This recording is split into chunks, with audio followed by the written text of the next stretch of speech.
So, kailangan tanggapin natin na sa ating sarili kung paano natin magiging kalugod-lugod tayo sa Diyos. Sa kabila ng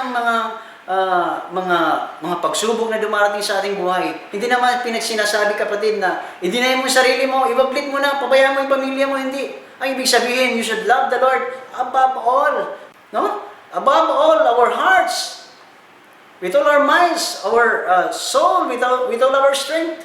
Dapat higit ang Diyos sa ating mga pangarap at mga mithiin sa ating buhay o alinman na maaaring maging makahadlang sa ating paglilingkod.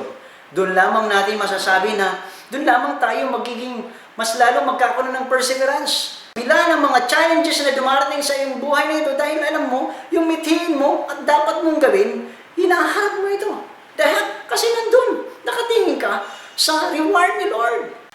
Malabo na hindi ka gumawa ng paraan para makamtan mo yung bagay na yung mithiin sa buhay. Sa Galatians 6:9-10, sabi dito, and let us not grow weary while doing good, for in due season we shall reap if we do not lose heart. Therefore, as we have opportunity, let us do good to all, especially to those who are of the household of faith. So, sana ito ay napakaganda po ang pagnilayan, no, na paano tayo magkakaroon pa ng pagpupursige sa ating buhay para maibigay natin yung best kay Lord. We are to be a responsible steward of Christ, as Christ expect to each one of us according to our gifts. Bilang pagwawakas po, no, sana po ay nagbigay ito sa inyo ng magandang pananaw na dito natin malalaman tayo na nga ba ay naglilingkod. Paano pa ako, paano ko ba tinatrabaho ang aking kaligtasan?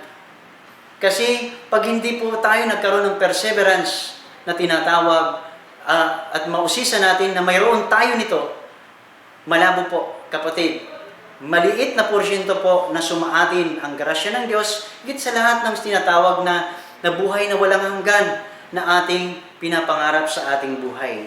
Sabi nga rin sa unang ang Pedro 5:10, no? Sa dito, basahin ko na lang, no? Pagkatapos ninyong magtiis ng maikling panahon, ang Diyos na bukal ng pagpapala, ang siyang magbibigay sa inyo ng kaganapan, katatagan at isang saligang di matitinag. Siya rin ang humirang sa inyo upang makihati kayo sa kanyang walang hanggang kaluwalhatian kasama ni Kristo. Napakaganda pong pangungusap mula sa Diyos na dapat nating namnamin upang higit nating maibigay ang sarili natin sa Diyos at higit sa lahat magkaroon tayo ng magandang paglilingkod, yung mabungang paglilingkod, yung magandang relasyon sa Diyos sa pamagitan ng pagkakaroon ng biyaya ng perseverance. May niyo po ang pagpapala ng Diyos na tigib ng saya, mabunga ang pagpapala sa ating lahat.